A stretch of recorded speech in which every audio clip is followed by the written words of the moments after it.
Shalom. Terimalah salam warta dari Bukit Fajar. Jadikanlah mereka muridku. Dalam nama Bapa dan Putra dan Roh Kudus. Amin.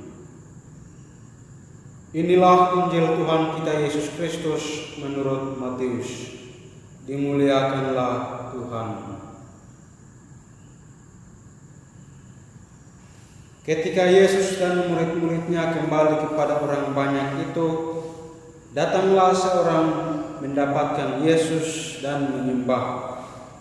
Katanya, "Tuhan, kasihanilah anakku. Ia sakit ayam dan sangat menderita. Ia sering jatuh ke dalam api dan juga sering ke dalam air. Aku sudah membawanya kepada murid-muridmu, tetapi mereka tidak menyembuhkannya." Maka kata Yesus, "Hai kamu angkatan yang tidak percaya dan yang sesat, berapa lama lagi aku harus tinggal di antara kamu? Berapa lama lagi aku harus sabar terhadap kamu? Bawalah anak itu kemari."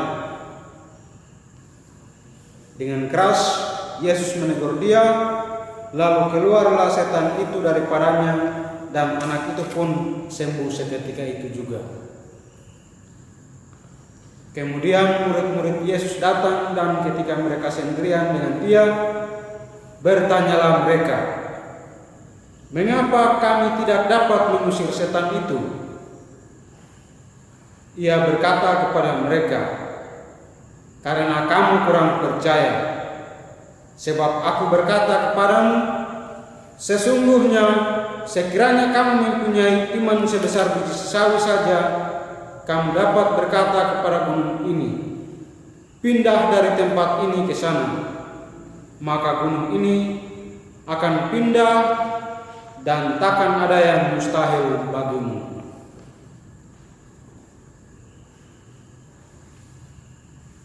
Demikianlah Injil Tuhan. Terpujilah Kristus.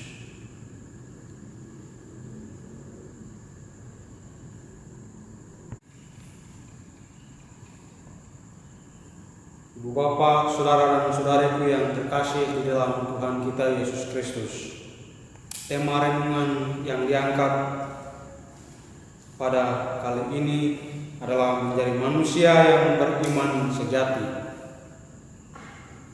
Dalam bacaan Injil yang kita dengarkan bersama, Tuhan Yesus sendiri menegaskan bahwa, "Hai kamu angkatan yang tidak percaya dan yang sesat, berapa lama lagi aku harus tinggal di antara kamu? Berapa lama lagi aku harus sabar terhadap kamu?" Saudara-saudari umat Allah yang dikasihi oleh Tuhan kita Yesus Kristus, Tuhan Yesus sendiri menilai bahwa para muridnya tidak percaya, padahal mereka sudah lama bersama Yesus. Seharusnya mereka mampu, tetapi mereka tidak mampu karena kurang percaya. Oleh karena itu, saudara-saudaraku umat Allah yang dikasihi oleh Tuhan, pesan pertama yang mau disampaikan dalam bacaan Injil kali ini oleh Tuhan Yesus sendiri adalah percaya.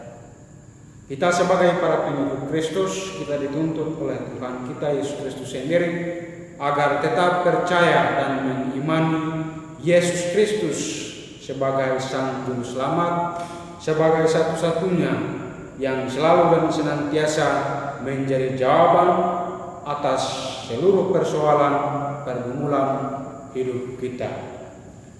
Saudara-saudaraku umat Allah yang dikasihi oleh Tuhan kita Yesus Kristus, hal kedua adalah mengikuti Yesus Kristus berarti beriman kepada Yesus Kristus sendiri. Artinya kita sebagai Yesus pengikut Kristus selalu dan senantiasa mengandalkan Dia sendiri percaya bahwa Dia adalah satu-satunya, seperti sebagaimana yang dilakukan oleh para murid Yesus Kristus sendiri. Para murid sendiri memberikan teladan bagi kita agar tetap menjadi pengikut Kristus yang beriman sejati. Dalam konteks inilah kita sebagai pengikut Kristus, kita sebagai anak-anaknya saat ini, kita pun dituntut agar tetap mengikuti Yesus Kristus dengan percaya dan beriman kepada Yesus dan bukan kepada yang lain. Akhirnya pengalaman sudah menunjukkan bahwa bagi yang percaya, hanya bagi yang meyakini dan bagi yang beriman kepada Yesus sajalah yang dapat memperoleh keselamatan. Percaya kepada Tuhan Yesus Kristus adalah pintu masuk menuju kerajaan Allah. Saudara-saudaraku, umat Allah yang dikasihi oleh Tuhan, percaya kepada Tuhan Yesus Kristus dan meyakini adalah satu-satunya, sebab dengan begitu kita mengalami sukacita dan kedamaian bersama Allah di dalam kerajaan surga, mengalami kebahagiaan kekal, mengalami kebahagiaan abadi dengan Allah Bapa sendiri di dalam istana kerajaan surga. Allah yang meraja dan kita menjadi anak-anaknya. Semoga demikian. Pergilah engkau diutus dalam nama Bapa dan Putra dan Roh Kudus.